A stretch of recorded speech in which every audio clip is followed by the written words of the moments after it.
When Jesus was alive and preaching, he taught his disciples and a large group of citizens an important message about how to live a godly life. We call that message the Sermon on the Mount, because he stood on the edge of a hill as he taught. Jesus taught a lot of stuff in that sermon. Read all about it in the book of Matthew, chapters 5, 6, and 7. Part of that message he taught was about recognizing people who talk about God but aren't really doing the stuff the Bible says. If you want to build a life on Jesus, it has to start with following the Bible's directions. Here's what Jesus said. If you hear my words and do not follow them, you are like a fool who builds a house on sand. But if you hear my words and do what I say, you are wise like a man who builds his house on a rock. When the rains come and winds blow, the foolish man's house will slide away, but the house on the rock will stay strong.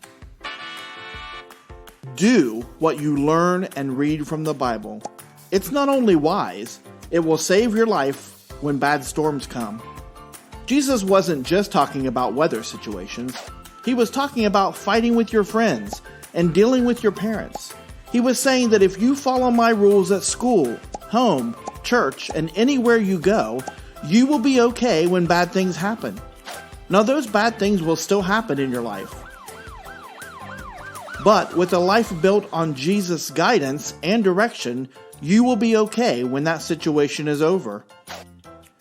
If you're saying, I'm a Christian because I come and sit in the tree church every week, then you walk out of church and never think about the lessons again. You go through your week without asking God to guide you.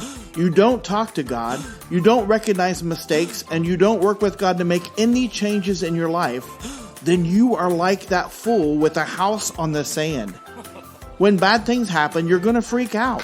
You're going to gossip. You're going to be mad and say things to hurt others that you shouldn't.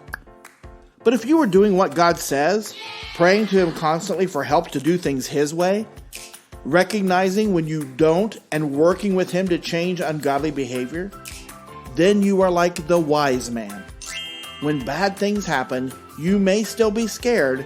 It may be shocking, but you will go right to God, talking to Him and asking Him to calm you down, asking Him to help you react in a way that He likes, trusting Him to do what's best for you in that situation.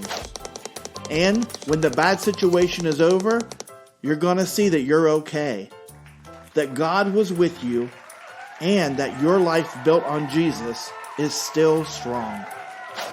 Then you will praise and thank God for being so good. That's what people with God as their priority do.